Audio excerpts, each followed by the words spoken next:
남녀노소를 막론하고요.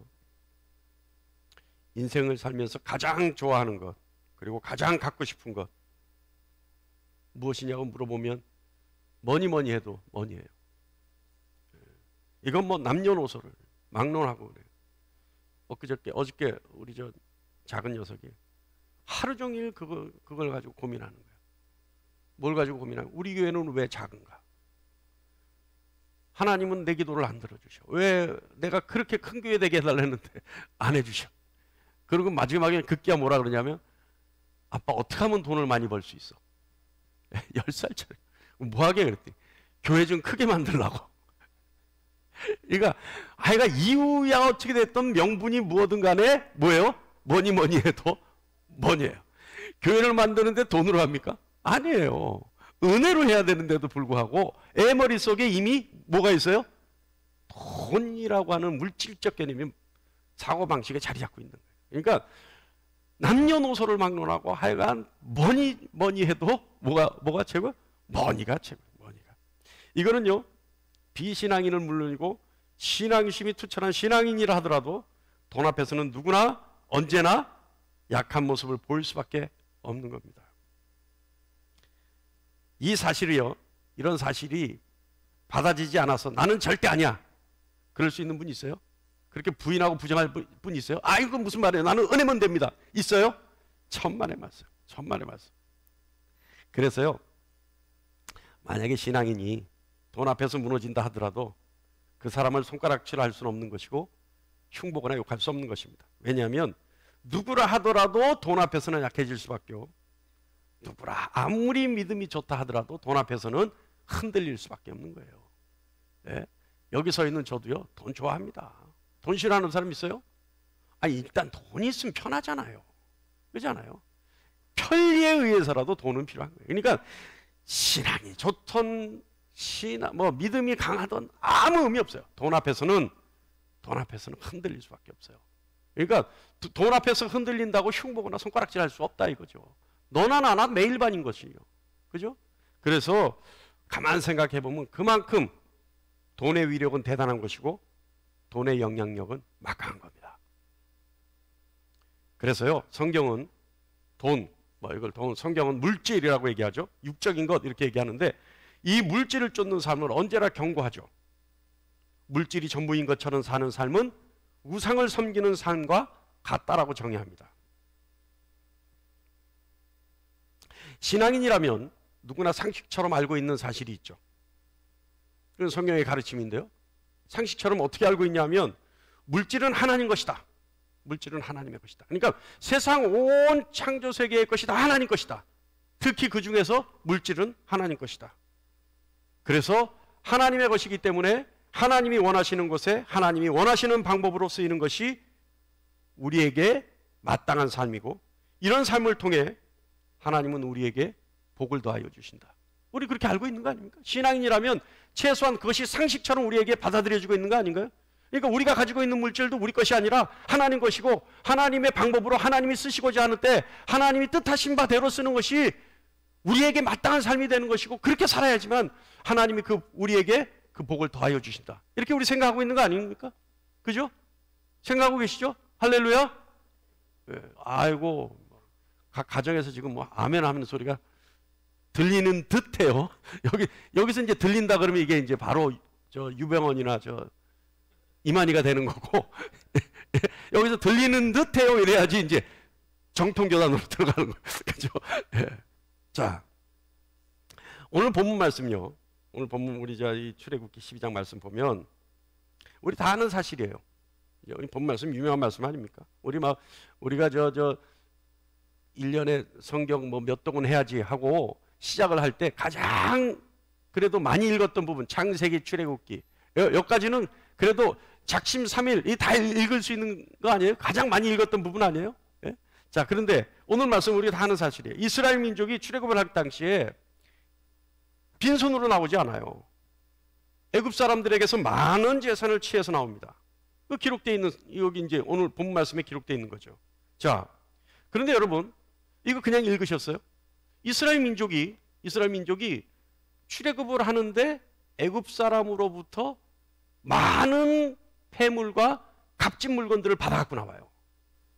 자, 그런데 그냥 읽으셨어요? 아니, 이스라엘 민족은 애굽의 노예살이 하던 사람들이에요.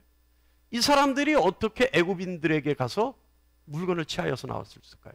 이 취하였다는 이 원어는요, 뭐 탈취하다라고 하는 뜻도 있지만 건네받았다라는 뜻이 더 강합니다. 그러니까 주는 걸 받아갖고 나온 거예요. 자, 이게 뭘까? 또 애굽 사람들은 이스라엘인들이 서슴없이 요구하는 그 요구를 왜 아무런 저항과 반항하지 않고 그대로 순순히 응해줬을까? 오늘 본 말씀대로라면요, 여호와께서 애굽 사람들에게 은혜를 입게 하셨으므로. 도대체 뭘까 이게? 하나님이 애굽 사람들에게 어떤 은혜를 입게 하셨는데 이스라엘 민족이 출애굽을 할 때 애굽 사람들에 가서 저것 눈에 보이는 거 주시오 했더니 순순히 건네줬을까? 뭘까? 하나님이 애굽 사람들에게 주셨던 은혜는 어떤 은혜일까? 자, 먼저 그 은혜의 의미에 대해서 우리가 한번 생각해 보겠습니다. 은혜는요, 두 가지 의미가 있어요. 첫 번째 은혜는 출애굽기 3장 19절로 22절 말씀에 근거하면 어떤 은혜가 있냐면, 우리 한번 띄워보시죠. 자, 다 같이 한번 읽어볼까요? 시작. 애굽 왕이 너희가 가도록 허락하지 아니하다가 내가 내 손을 들어 애굽 중에 여러 가지 이적으로 그 나라를 친 후에야 그가 너희를 보내리라. 또 21절. 내가 애굽 사람으로 이 백성에게 은혜를 입히게 할지라도 너희가 나아갈 때 빈손으로 가지 아니하리니 여인들은 모두 그 이웃 사람과 및 자기 집에 거류하는 여인에게 은폐물과 금폐물과 의복을 구하여 너희 자녀를 꾸미라. 너희는 애굽 사람들의 물품을 취하리라. 자, 물품을 취하는데 3장 19절과 22절에 20절 말씀에 의하면 어떻게 했다고요? 왜 물품을 취할 수 있어요? 그러니까 이스라엘 민족이 애굽에서 나오는데 어떻게 해서 애굽에서 나올 수 있게 하냐면 하나님이 강한 손으로 애굽을 쳤기 때문에 이스라엘 민족이 나올 수 있어요. 애굽 사람들은 강팍하기 때문에 하나님이 애굽을 강한 손으로 친 후에야 하나님을 깨닫고 하나님을 두려워해서 내보내줄 수 있게 된다 이 말입니다. 자, 그렇다면 정리하면 하나님이 애굽을 강하게 치심으로 애굽인들이 이스라엘 민족의 하나님을 두려워하게 되고 이스라엘을 하찮게 볼 존재가 아니라는 사실을 깨닫게 된다는 얘기입니다. 이게 무슨 말이냐면 지금껏 이스라엘은 어떤 존재였어요? 노예 존재였어요. 애굽 사람이 가라면 가고 오라면 오는 존재였어요. 그런데 이스라엘 민족이 믿는 하나님을 보니까 엄청나게 강한 신인 거예요. 자신들이 섬기는 신은 그 이스라엘 민족의 신 앞에서는 꼼짝을 못하는 거예요. 그죠? 그러니까 이제껏 노예로 보이던 이스라엘이 다시 보이기 시작하는 거예요. 무엇 때문에? 누구 때문에? 이스라엘의 하나님 때문에. 아시겠습니까? 그러다 보니까 실제로요, 성경에는 이스라엘 민족을 히브리인들이라고 되어 있어요. 히브리인들. 그죠? 출애굽기에 보면. 근데 히브리인들이라는 뜻은 무슨 뜻이냐면 지푸라기와 같은 존재라는 뜻입니다. 이 지푸라기와 같은 존재라는 것은 이스라엘 민족이 애굽에서 뭘 만들었어요? 벽돌도 만들고 이런 지푸라기 주워다 뭐 그런 거 만들었잖아요. 그러니까 그 정도로 하찮은 존재라는 뜻이에요. 실제로 출애굽하는 이스라엘 민족에게서 민족별로 구분을 해보면 이스라엘 민족도 있었지만 잡족들이 많았어요. 그래서 이 사람들을 통틀어서 뭐라고 했다? 히브리인이라고 얘기했다는 거예요. 히브리인이라. 그런데 이제껏 그런 노예 신분에 있던 그런 사람들이 그들의 신이 자신들의 신을 강하게 제압해서 승리하는 걸 보니까 노예 신분에 있었던 히브리 사람들이 다시 보이기 시작하는 거예요. 그러니까 어떻게 돼요? 이들이 요구하는 대로 들어주지 않을 수가 없는 거예요. 두려운 나머지. 그래서 하나님이 이스라엘에게 히브리인들에게 은혜를 입게 하셨다는 얘기는 그 은혜가 첫 번째 의미가 뭐다? 강력한 하나님의 능력을 애굽 사람들에게 보여줌으로 애굽 사람들이 하나님을 두려워한 나머지 그들의 하나님의 백성인 이스라엘도 함께 두려워할 수 있는 시각이 생겨나기 시작했다. 마음이 생겨나기 시작했다. 그런 마음을 먹기 시작했다. 그것이 하나님의 은혜다라고 하는 뜻입니다. 이해하시죠? 그래서 12장 36절 말씀 보면 이스라엘이 구하는 대로 주게 하셨다라고 기록하고 있습니다. 이스라엘이 구하는 대로 주게 하셨다. 할렐루야. 자, 그러니까 달라는 대로 다 내줬다는 얘기예요. 이제껏 노예로서 괄시하던 이스라엘에게 이스라엘이 찾아와서 이거 내놔라, 저것 내놔라, 눈에 보이는 거 저거 달라 했더니 달라는 대로 다 내줬다는 얘기예요. 그것이 하나님의 은혜다. 두 번째 은혜는 어떤 의미가 있냐면, 자, 이건 잘 들으셔야 돼요. 모든 것이 하나님 것이라고 우리는 고백하죠. 모든 것이 하나님의 것입니다라고 우리는 고백하죠. 신앙인들은 우리의 생명조차도 하나님의 것입니다라고 고백하죠. 그것이 우리의 고백뿐만 아니라 진리의 말씀에 의하면 세상 창조된 모든 것은 하나님의 것이 맞습니다. 자, 하나님의 것이, 모든 것이 하나님의 것이라는 진리를 전제하고 이 말을 들어보면, 자, 하나님께서 애굽에게 맡겨두어 놓으신 것이 있어요. 다 하나님 거니까. 그러니까 애굽인들이 가지고 있었던 것은 다 누구 거다? 하나님 거다는 거예요. 그러니까 하나님 것인데 애굽인들이 가지고 있었다면 원래 애굽인 것이 아니라 하나님이 애굽 사람들에게 맡겨두셨기 때문에 애굽인들이 가지고 있었던 거예요. 그런데 출애굽할 당시에 애굽인들이 하나님의 것을 막 타두고 있다가 이스라엘 민족이 와서 달라니까 어떻게 된 거예요? 내줬어요. 그렇다면 소유권이 이전이 됐어요. 하나님의 것을 맡겨두신 자에게서 A라는 사람에게서 B라는 사람으로 이전을 시켰어요. 누가? 하나님이. 이해하십니까? 이것이 은혜라는 거예요. 이것이 은혜. 그러니까 애굽인에게 맡겨두신 것을 하나님의 뜻이 있고 하나님의 용처가 있고 하나님의 계획이 있어서 애굽인에게 맡겨두셨던 그 물질을 이제는 어떻게 했다? 이스라엘에게 이양을 시켰다.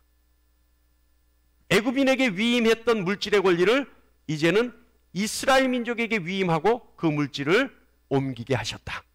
이것이 은혜다라는 거예요. 이것이 은혜다. 그러니까 첫 번째 은혜는 애굽인들이 가지고 있었던 이스라엘 민족을 보는 그 관점이 바뀌어버려서 자신들이 믿는 신보다 월등한 하나님을 인정하게 하고 그 월등한 하나님을 믿는 이스라엘이 다시 보여지기 시작하니까 이스라엘 민족이 달라는 대로 줄 수밖에 없게 만들었다. 첫 번째 은혜.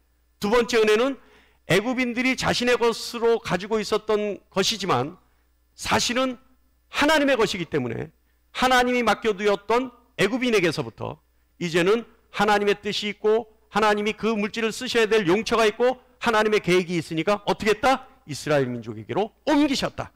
이 옮기는 하나님의 뜻이 은혜다. 이해하시죠? 자, 그런데요, 오늘 우리가 함께 나눌 것은 하나님은 왜 애굽인에게 맡겨두셨던 그 물질들을 이스라엘에게 옮겨 맡기시는가? 이제껏 잘 보관하고 있는 애굽 사람들에게서 받아서 왜 이스라엘에게 맡기시는가? 도대체 이스라엘이 다시 받아서 애굽을 나올 때 그 물질의 용처, 사용처, 그리고 그 사용처에 대한 하나님의 뜻은 무엇일까? 그리고 그 물질을 맡은 이스라엘이 과연 그 물질을 어떻게 사용했을까? 오늘은요, 두 가지 사건을 통해서 이스라엘 민족이 사용했던 방법과 결과가 무엇인지에 대해서 함께 나눠보겠습니다. 첫 번째 사건은요, 출애굽기 32장 1절로 4절 말씀입니다. 다 같이 한번 읽어볼까요? 오늘 가정에서 드리는 분들이 있기 때문에 이 가정에 드릴 때 저 모니터에 나갑니까? 이 말씀이? 아, 예. 우리 다 같이 한번 읽어볼게요. 시작. 백성이 모세가 산에서 내려옴이 더딤을 보고 모여 백성이 아론에게 이르러 말하되 일어나라. 우리를 위하여 우리를 인도할 신을 만들라. 이 모세 곧 우리를 애굽 땅에서 인도하여 낸 사람은 어찌 되었는지 알지 못함이니라. 또요. 아론이 그들에게 이르되 너희의 아내와 자녀의 귀에서 금고리를 빼어 내게로 가져오라.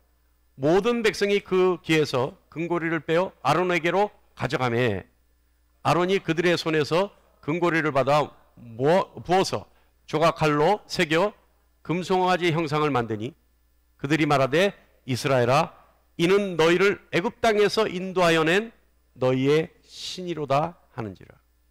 자, 여러분 이거 구구절절 설명하지 않아도 다 아시죠? 뭐예요?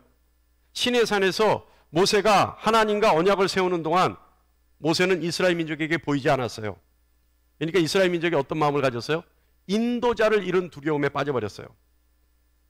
그죠? 그랬더니 이 이스라엘 민족이 모세를 대신해서 우리를 인도할 신을 만들어 달라고 아론에게 요구합니다.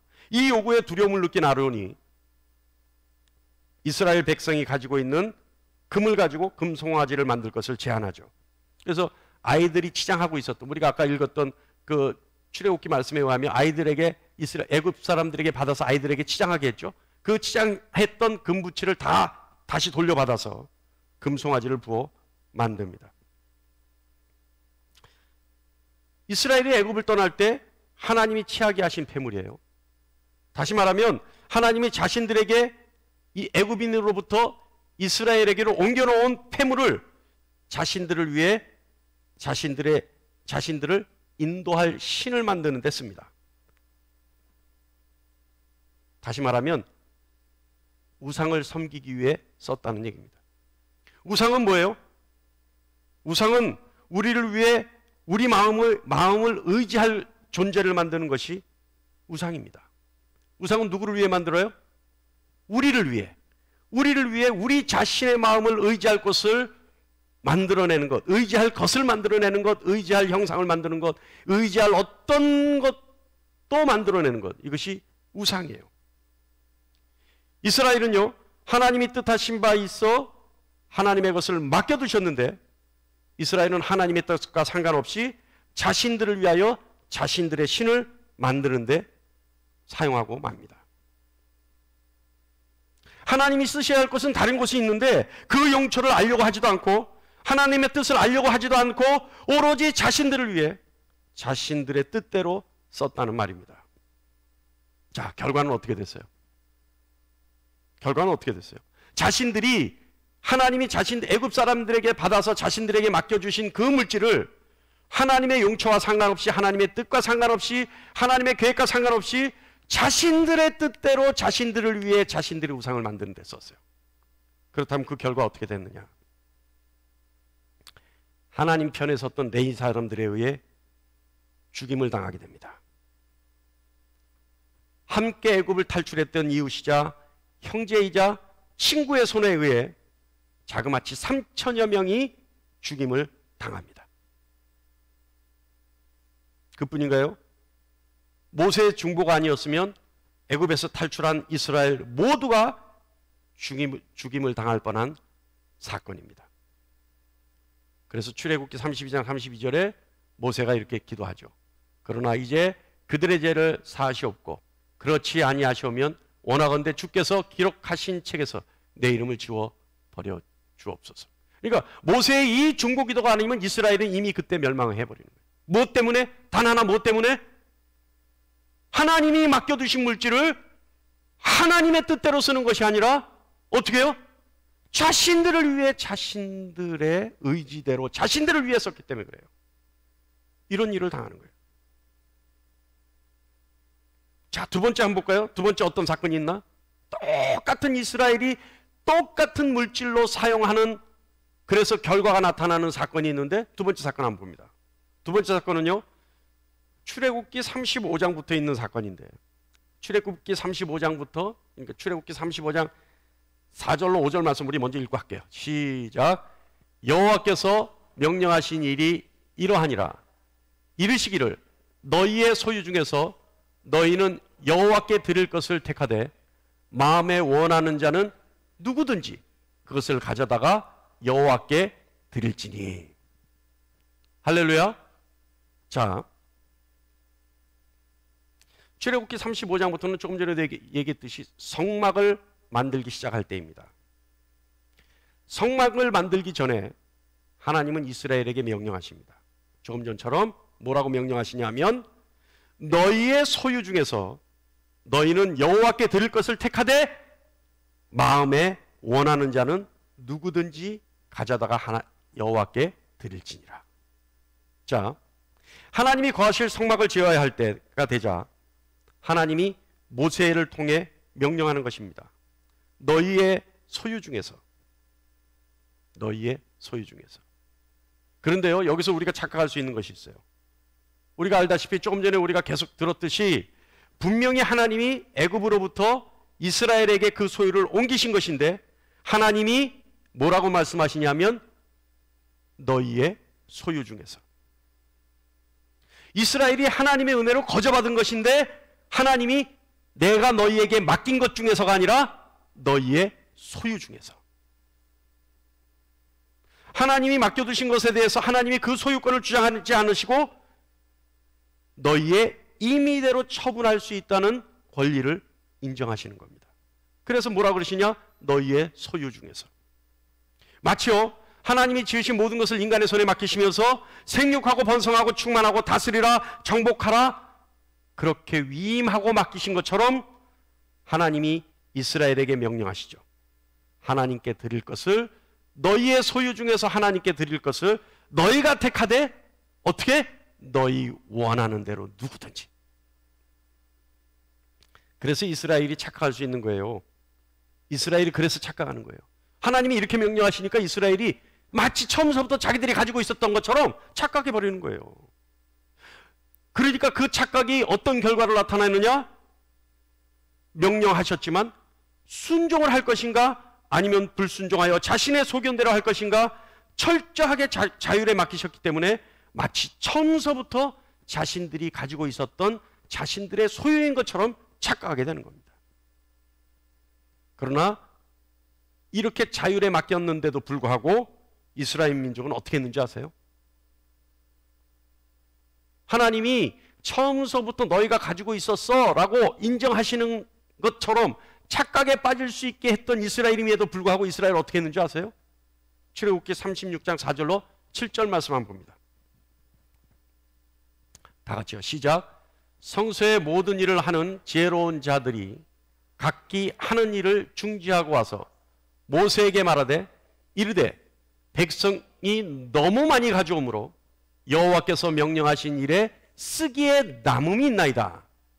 모세가 명령을 내려 그들이 진중에 공포하여 이르되 남녀를 막론하고 성소에 드릴 예물을 다시 만들지 말라 하며 백성이 가져오기를 그치니 있는 재료가 모든 일을 하기에 넉넉하여 남음이 있었더라. 어떻게 했다고요? 너희 소견대로 해봐. 하나님이 너희 소견대로 해봐. 내가 너희에게 맡겼던 것을 너희 소견대로, 이렇게도 말씀 안 하셨어요. 너희가 소유하고 있는 것 중에 너희 마음대로, 너희가 원하는 대로, 너희 소견대로 해봐. 그러나 그것을 모아서 나의 성막을 만드는 것이 나의 뜻이야 라고 했더니 어떻게 했다고요? 너무 많았다는 거예요. 너무. 그래서 오히려 가지고 오지 말라고 공포할 정도로, 그래서 쓰고도 남음이 있을 정도로 넉넉하게 가져왔다는 겁니다. 그 결과 이스라엘에게는 어떤 유익이 있었는지 아세요? 이스라엘이요, 하나님이 그렇게 말씀하시자 자원에서 하나님께 드린 물질로 성막이 만들어지자 하나님이 이스라엘을 인도하기 시작하셨어요. 하나님이 이스라엘을 인도하기 시작하셨다니까요. 다시 말하면 이스라엘을 하나님이 책임지기 시작하셨다는 거예요. 이스라엘이 어디를 가든지 하나님이 먹이시고 입히시고 보호하시고 이끌어 가셨다는 얘기입니다. 출애굽기 40장 38절 말씀 볼까요? 시작. 낮에는 하나님의 구름이 성막 위에 있고 밤에는 불이 그 구름 가운데 있음을 이스라엘의 온 족속이 그 진행하는 길에서 그들의 눈으로 보았더라. 할렐루야. 어떻게 했다고요? 갈팡질팡하지 않았다는 거예요. 하나님이 너희 소견대로 한번 해봐. 그러나 내 뜻은 너희가 가지고 있는 그 물질, 내가 너희에게 위임하여 맡긴 그 물질로 내 성막을 짓는 거야 라고 하시자 이스라엘 민족이 자원하여 드렸는데 어떻게 했다고요? 넘치도록 드려서 그만 가져오라 할 정도로 드렸어요. 그랬더니 그때부터 하나님이 이스라엘을 인도하기 시작하셨어요. 우리가 잘 알듯이 입히시고 먹이시고 이끌어 가셔서 어디까지 가세요? 하나님이 약속한 가나안 땅으로 들어가게 하는 거예요. 할렐루야. 또 하나의 유익이 있었는데 뭐냐면 이스라엘이 천지의 창조주이신 하나님의 임재를 경험하는 민족이 됩니다. 그러니까 다시 말하면 하나님의 임재, 내 안에 하나님 안에 내가 있는 놀라운 은혜를 경험하고 살아가는 민족이 된다 이 말이에요. 성막을 완성짓자 하나님은요 그 성막 안에 언약궤를 만들어 놓게 하셨어요. 그리고 하나님은 그곳에 임재하셨어요. 여러분, 인생길을 살아가는 동안 하나님과 함께 할 수 있다는 것, 이스라엘이 자신들에게 맡겨두신 것을 기꺼이 하나님의 성막을 짓는 일에 쓰게 되자 그때부터 하나님과 함께하는 복을 누리고 하나님의 영광을 보고 살 수 있게 되어집니다. 출애굽기 40장 34절로 35절 말씀 보겠습니다. 시작. 구름이 회막에 덮이고 여호와의 영광이 성막에 충만하며 모세가 회막에 들어갈 수 없었으니 이는 구름이 회막 위에서 덮이고 여호와의 영광이 성막에 충만함이었으며. 자, 여러분, 이스라엘 민족에게 맡긴 물질로 하나님이 성막을 지으라 하셨어요. 그렇다면 하나님이 성막을, 똑같은 얘기입니다. 이스라엘에게 애굽인들로부터 물질을 받아서 이스라엘 민족에게 맡긴 이유와 하나님이 성막을 지으라고 한 이유와 이스라엘 민족이 가지고 있었던 하나님의 소유의 물질을 성막 짓는 데 쓰라고 한 이유는 단 하나요. 뭐예요? 그 성막에 하나님이 함께 하시기 위해서, 하나님의 임재를 보고 하나님의 영광을 보게 하기 위해서 하나님이 그렇게 하셨다는 거예요. 어떻게 하셨다? 이스라엘 민족에게 물질을 맡겼고 이스라엘 민족이 그 물질로 하나님의 성막을 짓게 하셨고 하나님의 성막에 짓게 되어진 그 영광이 결국은 이스라엘 민족으로 하여금 하나님의 영광을 보게 하기 위해서. 할렐루야. 사랑하는 여러분, 하나님께서 지으신 인간에게 주신 이 세상의 물질들은 결국은 인간의 육신이 사용하기 위해 만들어진 것들입니다. 그러나 인간은 그 물질을 사용할 때 감사하며 두렵고 떨리는 마음으로 그것을 받아들이고 사용해야 합니다. 왜냐하면 그 모든 것은 인간의 것이 아닌 그것을 믿고 맡기신 분의 것이기 때문에 그렇습니다. 사실 하나님이 맡기신 것은 물질뿐만 아니죠. 귀한 은사와 명예 같은 것도 있습니다. 그 모든 것을 사용함에 있어서도 하나님의 의지대로, 하나님의 뜻대로 사용해야 합니다. 아까도 말했듯이 하나님은 인간에게 자유의지를 주셨고 그 의지대로 결정짓고 행동할 수 있는 자유도 주셨습니다. 하나님을 의지하고 사는지 아니면 하나님과 등을 돌리고 사는지, 하나님 안에 사는지 아니면 하나님 없이 사는지, 하나님의 자유의지를 주셨다는 것은 우리 인간을 존중하셨다는 의미일 수도 있지만 우리가 그것을 또는 우리가 무엇을 선택할지에 대해서 하나님이 우리를 시험하신다고 볼 수도 있습니다. 언제나 볼 수 있는 동산 중앙의 선악과는 우리 인간을 시험하기 위해 우리의 눈앞에 언제나 놓여 있습니다.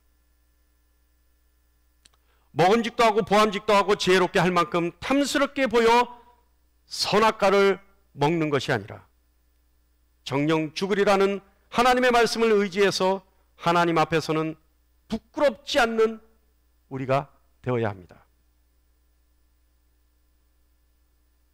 여러분, 세상 사람들은요, 이 세상이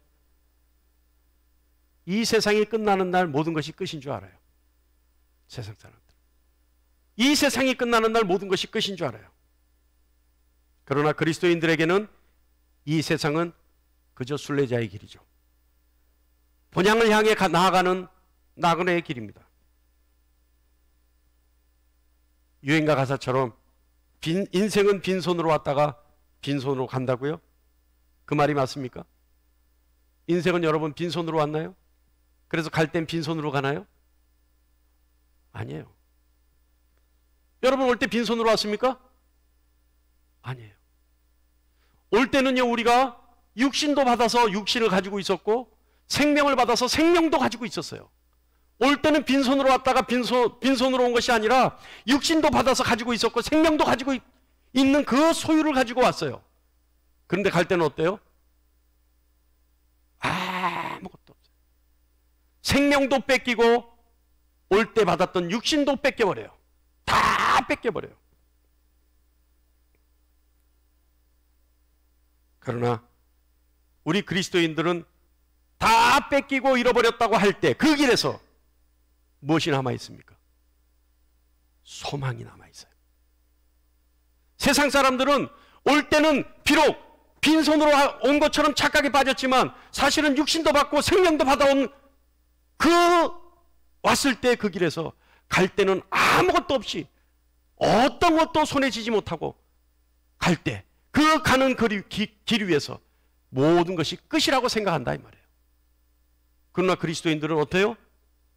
이 인생의 길은 순례자의 길이기 때문에, 나그네의 길이기 때문에 모든 것을 잃은 그 순간도 내일에 대한 소망이 있어요. 어떤 소망이 있어요? 하늘에서의 상급에 대한 소망이 있다 이 말입니다. 그래서 그 길도 끝이 아니고 그 길도 모든 것을 잃어버렸기 때문에 허탈한 마음도 있는 것이 아니고 모든 것을 다 잃었기 때문에 끝이라고 생각되어지는 절망감도 있는 것이 아니에요. 모든 것을 잃은 것 같은 그 순간, 그 순간 나는 하늘에 있는 상급이 있기에 하늘에 올라가서 다시 더 넉넉한, 이제까지의 인생의 길보다 더 넉넉하고 풍족한 하나님이 예비하신, 하나님이 약속하신 상급이 있다는 넉넉한 마음과 소망을 가지고 그 세상으로 갈 수 있는 겁니다. 사랑하는 여러분, 하나님이 무엇을 맡겨두신 것을, 하나님이 우리에게 무엇을 맡겨두신 것을 하나님을 위해 쓸 것인가?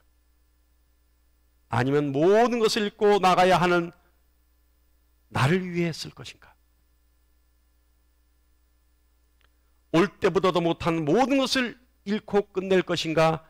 아니면 하늘의 상급을 약속받고 넉넉한 소망으로 나갈 것인가?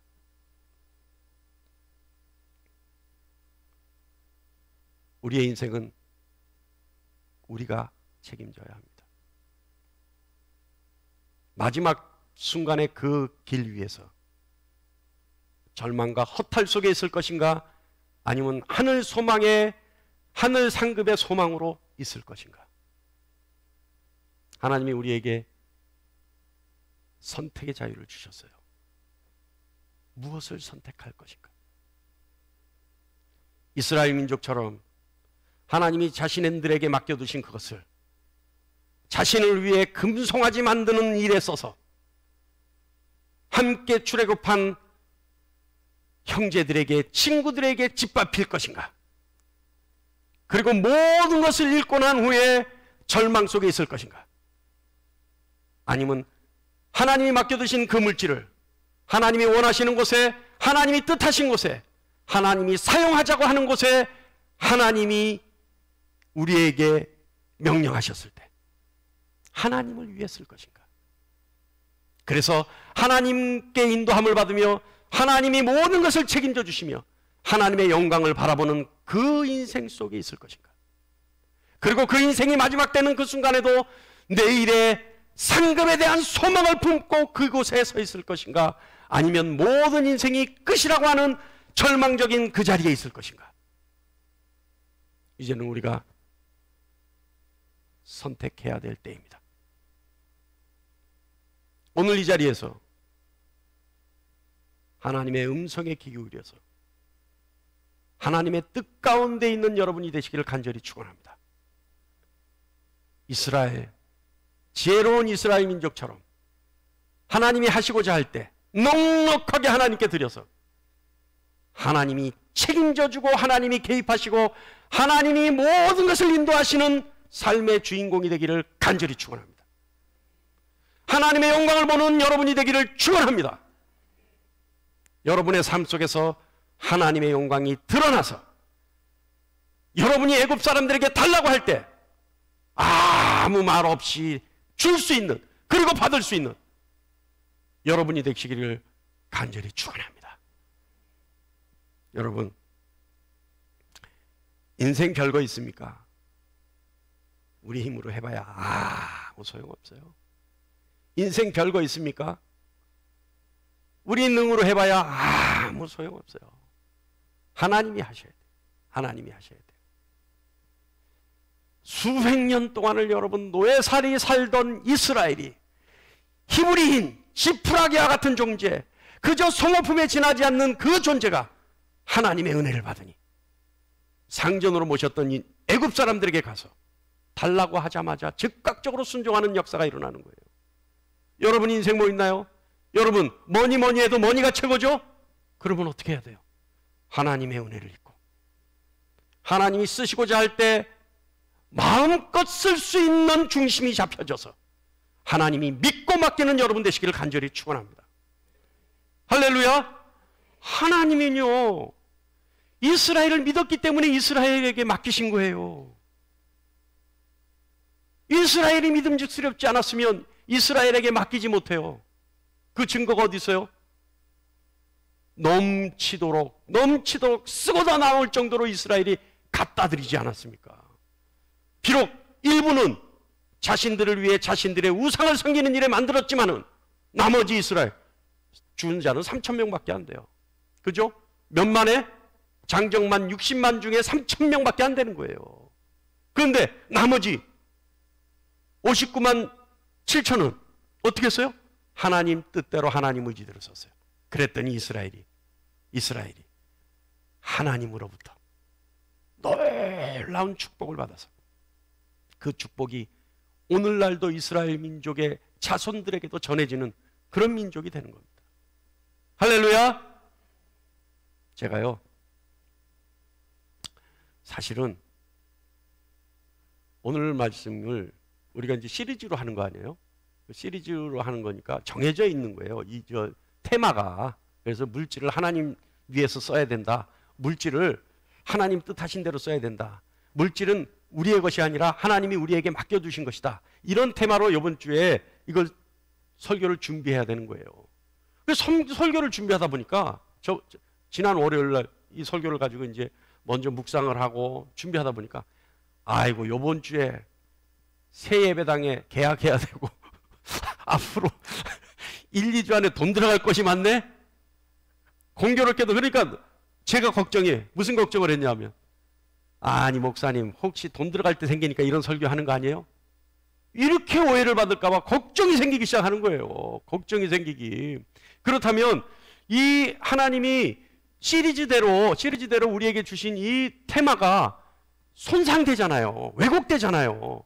그게 아닌데 성도들이 오해하기 시작하면 이 말씀의 힘이, 시너지가 약화되잖아요. 그래서 그걸 갖고 얼마나 고민을, 이거를 새 예배당으로 이사 가고 난 뒤에 할까? 별 생각을 별 생각. 그런데 몇몇 분들이 저한테 힘을 주신 거야. 아니에요 목사님, 원래대로 하세요. 원래대로 하세요. 그거 갖고 고민했거든. 그랬더니 원래대로 하세요. 원래대로 하세요. 이 자리에 있는 여러분 오해하지 않으시죠? 인터넷 보시는 분들 오해하지 않으시죠? 그죠? 할렐루야? 네, 이거예요. 그래서 사실은요, 우리가 아까도 얘기했지만 신앙의 상식처럼 고백은 해요. 신앙의 상식은 내 건 다 하나님 것입니다. 생명도 하나님 것입니다. 내 것은 내 것이 아닙니다. 하나님이 나에게 맡겨주신 겁니다. 이렇게 상식처럼 고백은 해요. 그런데 이것이 내 것이 아니라는 고백과 함께 과연 내 삶에 있어서도 그 고백처럼 삶을 살아갈 수 있는가? 그죠? 그런데 왜 살아갈 수 없냐 하면 이것이 내 것이 아닙니다라는 신앙 고백으로 삶으로 실행되어졌을 때, 행동으로 옮겨졌을 때 나타나는 반대급부에 대해서 확신이 없기 때문에 못 쓰는 거예요. 확신이 없기 때문에 그 삶을 살 수가 없는 거예요. 그런데 오늘 우리가 말씀을 통해서 보면 어떻게 했어요? 하나님이 맡겨두신 이유가 있어요. 내 것이 내 것이 아니라는 고백과 함께 내 것이 내 것이 아니지만 나의 것처럼 보여지는 것은 하나님이 반드시 이 맡겨진 것에 대한 뭐가 있기 때문에? 신뢰와 함께 의도가 있기 때문에 맡겨주신 거예요. 그런데 하나님의 그 신뢰와 의도대로 내가 삶의 행동으로 실천되어졌을 때 나타나는 어마어마한 복들이 사실은 더 크다는 사실을 오늘 말씀을 통해 우리가 알 수 있습니다. 할렐루야! 어떻게 하셨어요? 복습하는 의미에서. 어떻게 하셨어요? 하나님이 그 인생을 책임지셔요. 하나님이 그 인생을 책임지신다니까요. 이거 못 믿으면 신앙이 아니요. 하나님이 그 인생을 책임진다니까요. 두 번째는 어떻게 해요? 하나님의 영광을 보는 거예요. 하나님의 영광. 할렐루야! 그런데 이스라엘 민족에게 하셨던 것처럼 우리가 착각에 빠질 수 있죠. 마치 내 것이어서 내가 결정할 권리가 있는 것처럼 착각에 빠질 수 있어요. 그러나 그 착각은 어떻게 알아? 예수 그리스도의 십자가에 못 박고 내가 하나님의 의도대로 하나님의 뜻대로 하나님이 나에 대한 신뢰대로 삶을 실천했을 때 나타날 수 있는 그 응고에 대해서 확신을 가지고 믿음을 가지고 실천하는 여러분 되시기를 간절히 축원합니다. 오늘 인터넷으로 예배하는 우리 아멘교회 모든 성도들에게도 이 말씀의 능력이 그대로 임하여져서 하나님의 복을 이 삶을 통해 마음껏 누리고 살아가는 여러분 되시기를 간절히 축원합니다. 그랬을 때 어떻게 된다고요? 인생의 마지막 그 순간에